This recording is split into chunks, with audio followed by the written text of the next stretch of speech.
إن الحمد لله نحمده ونستعينه ونستغفره ونعوذ بالله من شرور أنفسنا ومن سيئات أعمالنا من يهده الله فلا مضل له ومن يضلل فلا هادي له وأشهد أن لا إله إلا الله وحده لا شريك له وأشهد أن محمدًا عبده ورسوله أعوذ بالله السميع العليم من الشيطان الرجيم من همزه ونفخه ونفثه بسم الله الرحمن الرحيم يا أيها الذين آمنوا اتقوا الله حق تقاته ولا تموتن إلا وأنتم مسلمون يا أيها الناس اتقوا ربكم الذي خلقكم من نفس واحدة وخلق منها زوجها وبث منهما رجالا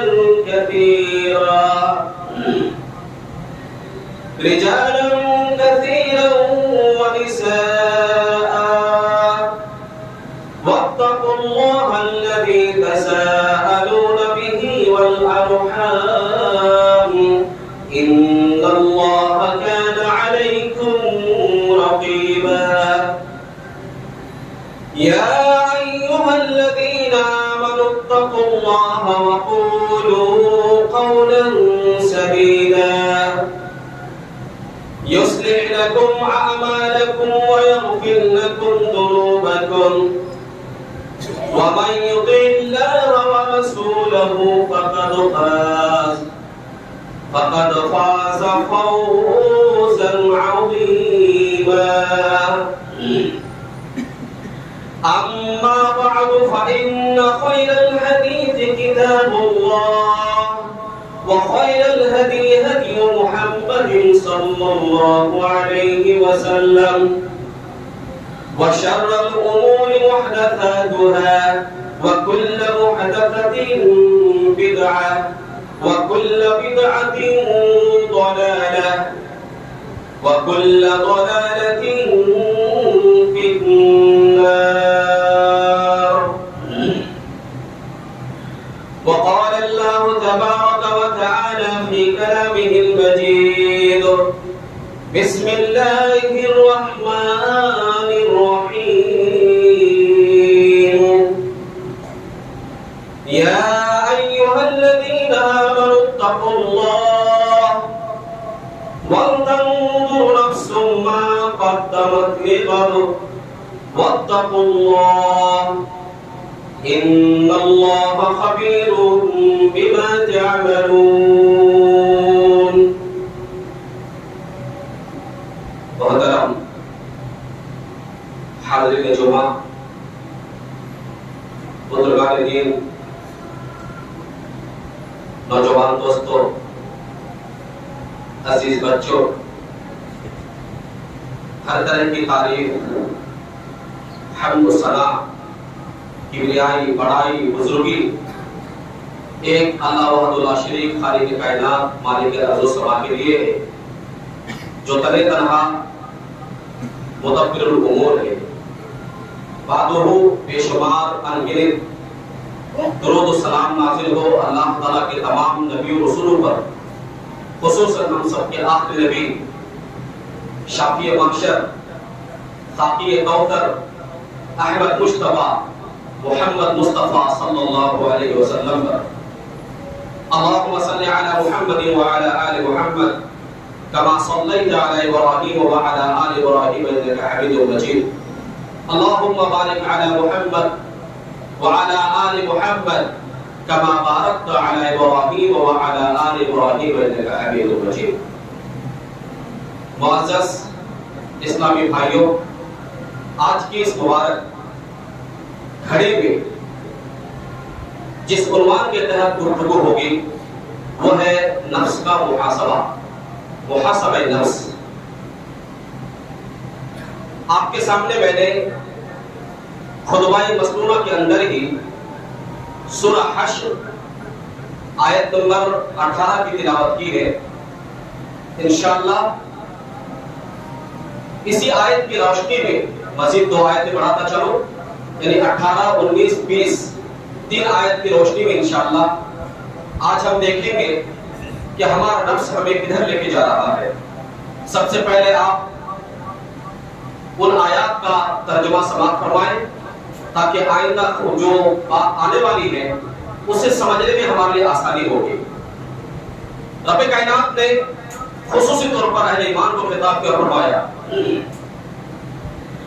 یا ایھا الذین آمنوا اتقوا اللہ، اے ایمان والو اللہ سے ڈرتے رہا کرو، وَلْتَنظُرْ نَفْسٌ مَّا قَدَّمَتْ لِغَدٍ، اور ہر نفس، ہر شخص یہ دیکھ بھال لے کہ اس نے کل یعنی قیامت کے لیے اپنے اعمال میں سے کیا ذخیرہ بھیجا ہے۔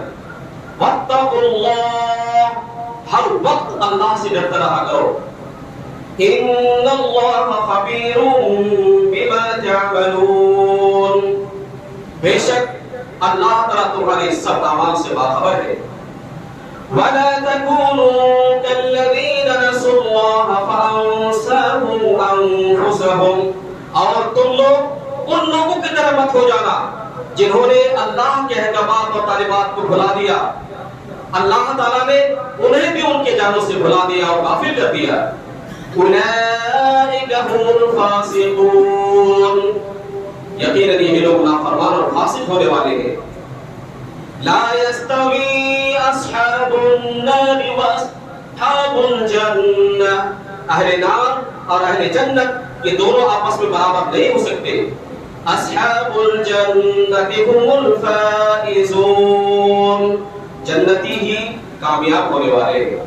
میرے محترم بھائی دوستو، خصوصی طور پر اللہ تبارک و تعالی نے وَلْتَنظُرْ نَفْسٌ مَّا قَدَّمَتْ لِغَدٍ یہ لفظ کہہ کر کے تمام اہل ایمان کو ایک میسج دیا، ایک پیغام دیا ہے کہ لوگوں تم جو ایمان لائے ہو جس رب پر، وہ رب تمہیں میسج دے رہا ہے، پیغام دے رہا ہے، تمہیں دعوت فکر دے رہا ہے کہ تم آج کی نہیں حقیقی کل کی فکر کرو، اور حقیقی کل میں کامیابی حاصل کرنے کے لیے آج وہ زندگی جی لو۔ ایک موٹی بات سمجھنے کی ہے، یہ دنیا جو دنیا فانی ہے، یہ دنیا جو ختم ہونے والی ہے، یہ دنیا میں جو آیا ہے وہ چلا گیا، جو آ چکا ہے جانے والا ہے، جو آئے گا وہ بھی کل ہو کے جائے گا۔ ایک دن اللہ کی ہاں سب کی حاضری ہوگی، ہر انسان نے وہاں اپنی پیشی کرنی ہے، جو آخرت میں آخرت کا دن حقیقی دن ہوگا۔ کیا ہم نے اور آپ نے اس دنیا میں جسے رب کائنات نے دارالعمل، یہ دارالعمل قرار دیا ہے، اس گھر میں رہ کر کے آخرت کی زندگی بنانے، سجانے، سنوارنے اور وہاں کی کامیابی حاصل کرنے کے لیے کچھ سوچا بھی ہے؟ انہیں آیت کی روشنی میں علامہ ابن قیم رحمۃ اللہ علیہ تفسیر کرتے ہوئے لکھتے ہیں کہ اللہ تبارک و تعالیٰ نے ان آیات کے اندر خصوصی طور پر ہر مسلمان کو اپنے نفس کا جائزہ لینے اور اپنے نفس کا محاسبہ کرنے کا حکم دیا ہے۔ حکم نہیں بلکہ یہ واجب ہے کہ انسان اپنے نفس کا محاسبہ کرے۔ محاسبہ نفس ہے کیا؟ یعنی نفس کا جائزہ لینا، نفس کا محاسبہ کرنا، نفس کا خیال رکھنا، وہ نفس ہمیں کدھر لے کے جا رہا ہے اس کا خیال رکھنا۔ گویا کہ جب یہ ہمارے اوپر ذمہ داری ہے کہ ہم اپنے نفس کا جائزہ لیتے رہے، اپنے نفس کا محاسبہ کرتے رہے، تو ضرورت اس بات کی ہے سب سے پہلے ہم دیکھیں کہ وہ نفس ہے کیا، کیونکہ نفس کو جاننا بہت ہی زیادہ ضروری ہے۔ اللہ تبارک و تعالیٰ نے من جملہ طور پر قرآن حکیم کے اندر 3 طرح کے نفوس کا تذکرہ کیا ہے. 3 طرح کے نفوس کا تذکرہ کیا ہے. ایک نفس، نفس امارہ، اس کا کام ہے انسان کو برائی کی طرف، گناہ کی طرف، خرافات کی طرف، بدعات کی طرف، شرکیات کی طرف مائل کرنا، ابھارنا. یہ نفس، نفس امارہ ہے. اللہ تبارک و تعالیٰ نے سورہ یوسف آیت نمبر 53 کے اندر فرمایا وَمَا أُبَرِّئُ نَفْسِي إِنَّ النَّفْسَ لَأَمَّارَةٌ بِالسُّوءِ إِلَّا مَا رَحِمَ رَبِّي إِنَّ رَبِّي غَفُورٌ رَحِيمٌ. میں اپنے نفس کی پاکیزگی بیان نہیں کرتا. یقیناً یہ نفس برے کاموں پر بھاگنے والا ہے، سوائے کہ اللہ جس پر رحم کرے. یقیناً میرا پروردگار، میرا رب، میرا خالق، میرا رب، میرا اللہ بہت ہی زیادہ بخشش کرنے والا اور بہت بڑی رحمت اور مہربانی کرنے والا ہے. اس آیت کریمہ میں اللہ تبارک و تعالیٰ نے نفس امارہ کی حقیقت کو بیان کیا اور یہ صاف طور پر کہہ دیا ان النفس لامارۃ بالسوء. یہ نفس امارہ انسان کو ہمیشہ برائی کی طرف ابھارا کرتا ہے. جب انسان اس نفس امارہ پر کام رکھتا ہے، اسی نفس امارہ کے پیچھے پڑ جاتا ہے، اسی نفس امارہ کی بات کو مانتا ہے، تو وہ انسان گناہوں کے دلدل میں اس قدر تھکتے چلا جاتا ہے کہ اس کا نفس خبیثہ یعنی گٹر میں رہنے والے کیڑے سے زیادہ کہیں بدتر نفس کا بن جاتا ہے. اسی مقام پر ایک اور نفس ہوتا ہے، نفس لوامہ. دوسرا نفس لوامہ. نفس لوامہ وہ اپنی ڈیوٹی، وہ اپنا کام انجام دیتا ہے. وہ انسان جب نفس امارہ پر دھیان دیتے ہوئے گناہوں کے کاموں میں ملوث ہو جاتا ہے تو نفس امارہ، نفس لوامہ جسے ہم ضمیر کہتے ہیں، وہ اسے جھنجھوڑتا ہے، وہ اسے ملامت کرتا ہے، وہ اسے کچوکا لگاتا ہے اور انڈیکیٹ کرتا اور کہتا ہے یاد رکھو اے انسان، تو اپنے نفس خواہش اور نفس امارہ کے پیچھے بھاگ کر کے تو اپنی آخرت کو خراب کر رہا ہے. پلٹ کے آ جا، لوٹ کے آ جا. پھر جب انسان نفس لوامہ پر کام دھرتا ہے، نفس لوامہ پر کام دھرتا ہے تو وہ انسان نفس امارہ سے بچ جاتا ہے. اللہ تبارک و تعالیٰ نے نفس لوامہ کا تذکرہ فرمایا سورہ قیامہ آیت نمبر 2 کے اندر. لا اقسم بیوم القیامہ وَلَا أُقْسِمُ بِالنَّفْسِ اللَّوَّامَةِ. میں قسم کھاتا ہوں قیامت کے دن کی اور قسم کھاتا ہوں اس نفس کی جو ملامت کرنے والا ہے.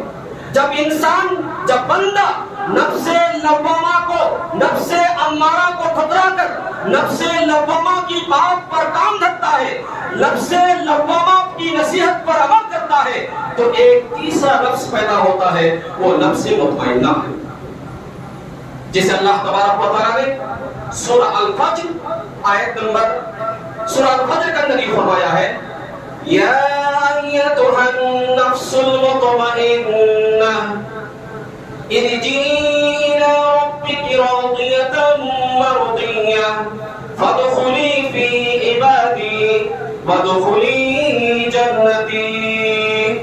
اے پاکیزہ روح، تو اپنے رب کی طرف چلی چل. تو اپنے رب سے خوش ہے اور تجھ سے تیرا رب خوش ہے. میرے پاک پاس بندوں میں شامل ہو کر میری جنت میں چلی جا. اللہ تبارک و تعالی نفس مطمئنہ کا ٹھکانہ جنت رکھا ہے.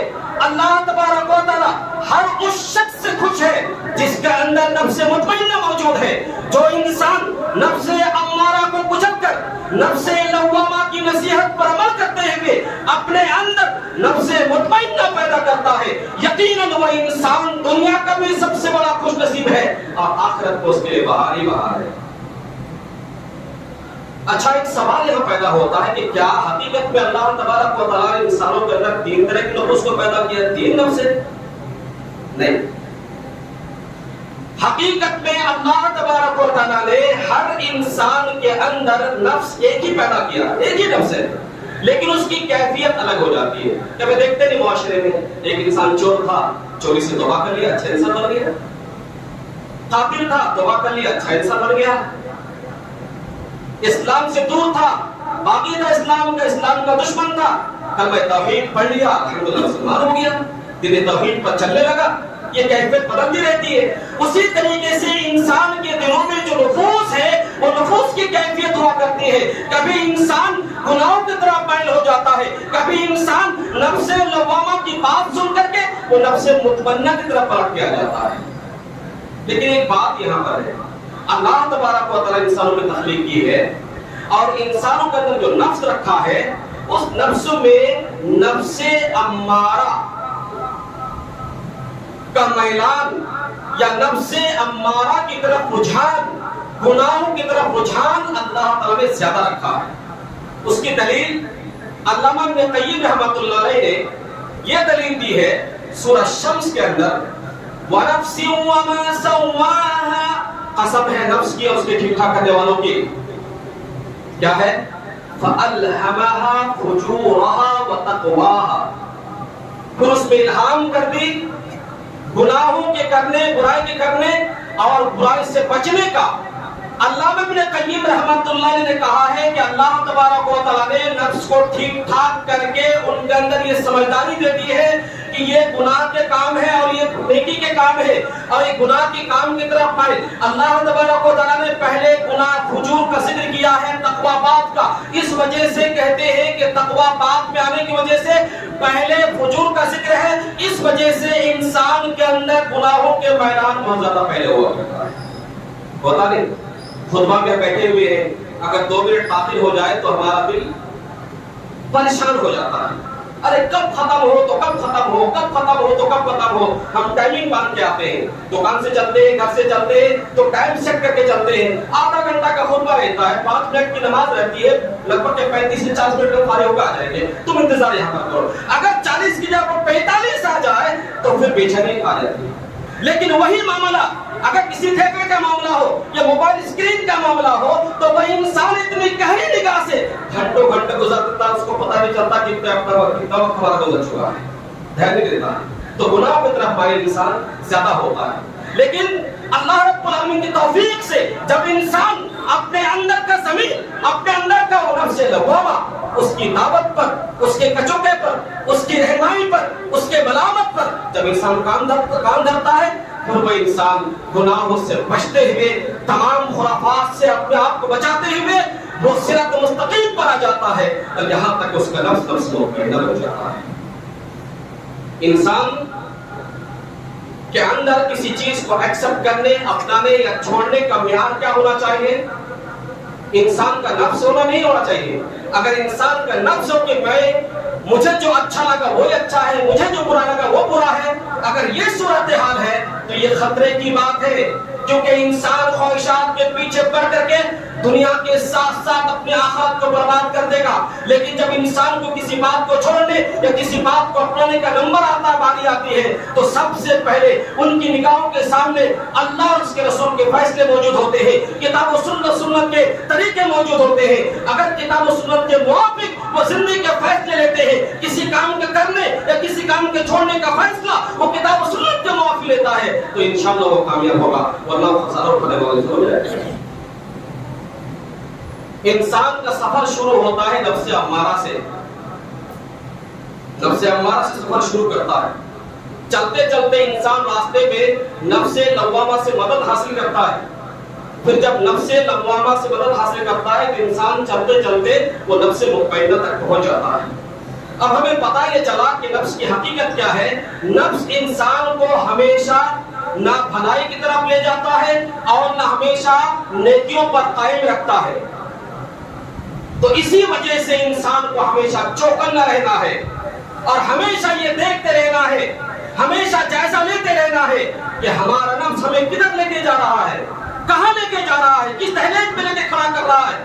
کہیں ایسا تو نہیں کہ ہماری بے خبری میں ہمارا نفس امارہ ہم پر غالب آ کر کے ہمیں کسی گناہ میں پھنسا دیا, نیکیوں سے دور کر دیا. ہمارا جو دن گزر رہا ہے اس میں جائزہ لیں کہ آج کے دن ہم نفس پر غالب ہے یا نفس ہم پر غالب ہے. یہ بہت ضروری ہے اس کا جائزہ لینا، اس کی تحقیق کرنا، اس کی چھانبین کرنا، اس کے پیچھے لگے رہنا، چوکنا، ہوشیار رہنا ایک مسلمان کے لیے بہت ہی زیادہ ضروری ہے. ورنہ پچھتاوا ایک دن ایسا آئے گا، اس دن آپ کی ماں، آپ کی ماں، آپ کے باپ، آپ کے خاندان، آپ کے رشتہ دار، آپ کے مال و اسباب، آپ کی ہوشیاری، آپ کی چالاکی، آپ کی بہادری، آپ کی حکومتیں اور آپ کی جو ہے آپ کے جو روپ و دبدبے وہ کام نہیں ہونے والے. نہیں، کچھ بھی نہیں. وہاں سے طرح آپ پہنچو گے، سب تو نظر آئیں گے لیکن مدد کو کوئی نہیں آئے گی. اس لیے ہمیشہ انسان کو جائزہ لینا ہے. اسی لیے میمون بن مہران رحمہ اللہ نے ایک بات کہی ہے کہ انسان اپنے نفس کا محاسبہ ویسے ہی کرتا رہے جس طرح کہ اپنے دھوکے باز پارٹنر کا حساب کرتا ہے. حالانکہ بزنس کرنے والے، تجارت کرنے والے، کاروبار کرنے والے وہ حساب و کتاب تو رکھتا ضرور ہے، لیکن جب اس کا پارٹنر، اس کا جب شریک دھوکے باز ہوتا ہے تو انسان زیادہ وہ چوکنا ہو جاتا ہے کہ کہیں میرا دوست، میرا پارٹنر مجھے دھوکہ تو نہیں دے رہا ہے. وہ اس وقت تو زیادہ ہوشیار رہتا ہے، ایکٹیو رہتا ہے. وہ انسان سوچتا ہے کہ کسی طرح مجھ سے چوک نہ ہو جائے اور میں کسی دھوکے میں نہ جاؤں. یہی عقل مند ہے. رسول اکرم صلی اللہ علیہ وسلم فرمایا الکیس من دان نفسہ وعمل لما بعد الموت. عقل مند وہ ہے جو اپنے آپ کا حساب و کتاب لیتا رہے، محاسبہ کرتا رہے اور مرنے کے بعد کی زندگی کے لیے عمل کرتا رہے. جو مرنے کے بعد کی زندگی ہے اس کے بعد کوئی دوسری موت نہیں ہے، کوئی انسان وہاں بھی مر جائے گا، وہ آخری زندگی ہوگی. عقل مند وہی انسان ہے جو اپنا خود کا جائزہ لیتا ہے اور جب بھی عمل کرتا ہے وہ کل کے لیے عمل کرتا ہے، یعنی آخرت کے لیے عمل کرتا ہے. امام ماوردی رحمۃ اللہ علیہ نے کہا ہے کہ انسان کو ایک تاجر بن کے رہنا ہے. جس طرح تجارت کرنے والا، بزنس کرنے والا جب اپنی دکان پہ جاتا ہے، پھر شام ہوتی ہے، دکان بن کر کے آتا ہے تو وہ جتنا دن بھر کا دھندا پانی ہوا وہ اس کا حساب لیتا ہے. آج نقصان ہوا یا فائدہ ہوا، نقصان ہوا تو کتنا، فائدہ ہوا تو کتنا، جائزہ لیتا ہے. اسی طریقے سے انسان جب صبح سے لے کے شام، شام سے لے کے صبح کرے تو خود کا جائزہ لے. آج مجھ سے نیکیاں کتنی ہوئی ہے، آج ہم نے نیکیاں کتنی کری ہے، دیکھا جائے، جائزہ لے. ورنہ میرے محترم بھائی دوستو پچھتاؤ گے. جب پچھتاوے کا دن آئے گا تو اس دن کو مت کو پورا نہیں ہوگا. امام حسن بصری رحمۃ اللہ علیہ نے بہت ہی پیارا جملہ کہا. انہوں نے کہا رحم اللہ امرأ وقف عند همه فإن كان لله مضى وإن كان لغيره توقف. اللہ تعالیٰ اس بندے پر رحم کرے جو اپنے ارادے پر رک جاتا ہے، پھر رک کر کے دیکھتا ہے کہ جو کام میں کرنے جا رہا ہوں، جو کام میں انجام دینے جا رہا ہوں، اس کام میں میری بہتری ہے، اللہ کی رضامندی ہے یا نہیں ہے.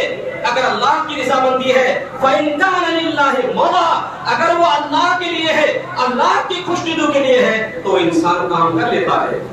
وَإِن كَانَ لِغَيْرِهِ تَوَقَّفَ، لیکن اگر وہاں پر اللہ کی ناراضگی کا معاملہ ہے یا اللہ کی خوشنودی کا معاملہ نہیں ہے یا خود کا فائدہ نہیں ہے تو انسان وہاں رک جاتا ہے، توقف کرتا ہے.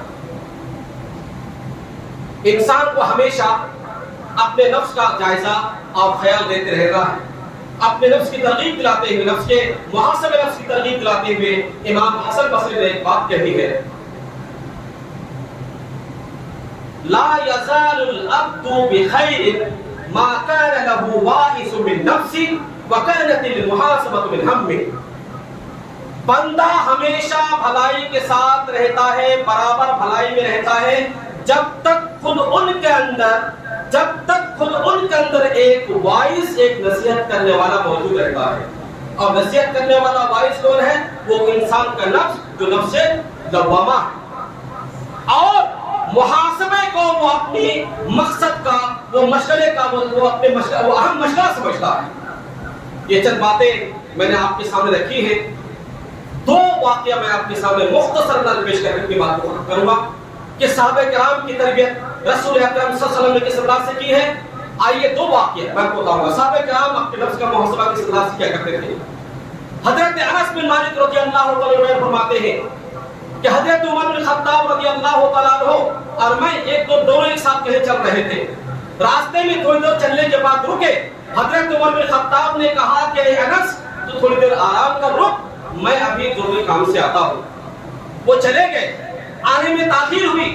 حضرت انس بن مالک کہتے ہیں جب حضرت عمر بن خطاب کی واپس آنے میں تاخیر ہوئی تو میں ان کی طرف چل پڑا جدھر سے وہ گئے. جب تھوڑی دور پہنچا تو وہ دیوار کے پیچھے سے آواز آ رہی ہے. وہ آواز کس کی ہے؟ حضرت عمر بن خطاب کی. وہ کیسی آواز ہے؟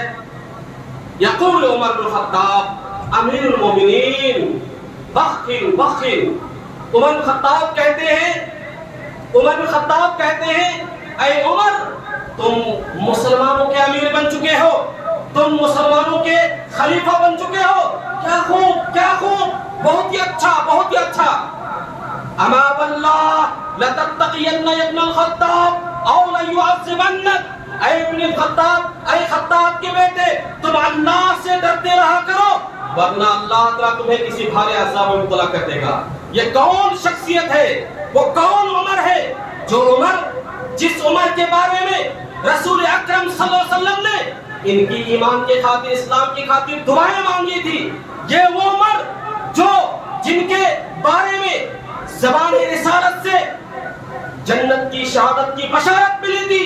یہ عمر جن کو دیکھ کر شیطان بھی اپنے راستے تبدیل کر دیا کرتے تھے. وہ عمر اپنے نفس کا محاسبہ کرتے ہیں اور رب کا خوف کھاتے ہیں اور ڈرتے ہوئے اس طرح کی باتیں کرتے ہیں. میرے بھائیوں، ساتھ ہی ساتھ ایک اور واقعہ حضرت عمرو بن عاص رضی اللہ تعالیٰ عنہ کا ہے. فاتح مصر ہے، گورنر مصر ہے. جب ان کے انتقال کا وقت آتا ہے اچانک یہ رو پڑتے ہیں. ان کے معاونین جو ان کے ساتھ بیٹھے ہوئے وہ پوچھتے کہ آخر آپ روتے کیوں ہیں؟ انہوں نے کہا ایک زمانہ یہ تھا کہ جب ہم اللہ کے رسول کے دشمن تھے، زمانہ جاہلیت میں جی رہے تھے، ہم ہر موقع پر تلاش میں تھے کہ کب موقع ملے کہ جناب محمد رسول اللہ صلی اللہ علیہ وسلم کو سر قلم کر دے. ایک زمانہ تو وہ تھا. دوسرا ایک زمانہ کہ اللہ تبارک و تعالیٰ نے ہمارے دلوں میں اسلام کی محبت ڈال دی، اللہ نے ہمیں ایمان لانے کی توفیق دی. پھر آپ صلی اللہ علیہ وسلم کی محبت اپنے دلوں میں ڈھائی. آپ صلی اللہ علیہ وسلم کی عظمت کی خاطر، آپ سے محبت کی خاطر کبھی بھی میں نے آنکھ بھر کے آپ کا چہرہ نہیں دیکھا. اگر کوئی مجھ سے پوچھے کہ نبی صلی اللہ علیہ وسلم کا حلیہ مبارک بتاؤ تو میں شاید کہ بتا نہیں پاؤں گا، کیونکہ آپ کا احترام، آپ کا عزت، آپ کا مقام کی وجہ سے میں نے کبھی آپ کو صحیح اعتبار سے دیکھا نہیں تھا. لیکن آج زمانہ یہ ہے کہ کچھ ذمہ داری آپ نے سنبھالی ہے، پتہ نہیں کہاں کون خرابی ہوگی، کہاں اللہ تعالیٰ پکڑے گا. میرے بھائیوں، ایک گورنر ہے، صحابی رسول ہے، اس کے باوجود بھی اس طرح کے محاسبہ لیتے ہیں. چلتے چلتے اللہ تعالیٰ نے فرمایا وَأَمَّا مَنْ خَافَ مَقَامَ رَبِّهِ وَنَهَى النَّفْسَ عَنِ الْهَوَىٰ فَإِنَّ الْجَنَّةَ هِيَ الْمَأْوَىٰ. جو شخص اپنے رب کے سامنے کھڑے ہونے سے ڈرتا رہا ہوگا اور اپنے نفس کو گناہوں سے، خواہشات سے بچاتا رہا ہوگا، یقیناً وہ جنت میں جائے گا. میرے بھائیوں، یہ محاسبہ نفس کے تعلق سے چند باتیں آپ کے سامنے گزار کی میں نے. اللہ تعالیٰ سے دعا ہے کہ اللہ تبارک و تعالیٰ ہمیں کتاب و سنت کی روشنی میں صحیح برحق زندگی بسر کرنے کی توفیق عطا فرمائے. اے اللہ، ہماری زندگی بہترین اور خوبصورت زندگی ہو. اے پروردگار، ہمیں جب تک تو زندہ رکھ کتاب و سنت کے روشنی میں، اس کی چھاؤں میں، کتاب و سنت کے چھاؤں میں اپنی زندگی کی تربیت کرنے، اپنے نفس کا محاسبہ کرتے ہوئے اس زندگی سے جانے کی ہمیں توفیق عطا فرما. اے اللہ، ہمارے دلوں کو ایک کر دے، ہمارے دلوں کو نیک کر دے. اللہ، ہمارے دلوں میں جو اپنے مسلمان بھائی کے پردے، جو عداوت ہے، دشمنی ہے، جو بغض ہے، جو حسد ہے، کینہ ہے، کپٹ ہے، جلن ہے، اللہ ان تمام چیزوں کو نکال دے. اللہ ہمارے دلوں میں اپنے بھائیوں کے اعتبار سے، بھائیوں کے تعلق سے محبت، الفت، دوستی پیدا کر دے. اے پروردگار، جب تک تو ہمیں دنیا میں زندہ رکھ، کتاب و سنت کی روشنی میں عمل کرنے والا بنا کے رکھ. جب تو ہمارا خاتمہ کرنا، خاتمہ ایمان پر کرنا. بارک اللہ لنا ولکم فی القرآن العظیم ورفعنا وإياکم بالآیات والذکر الحکیم. انہ تعالی جواد الکریم علیکم ورحمۃ اللہ.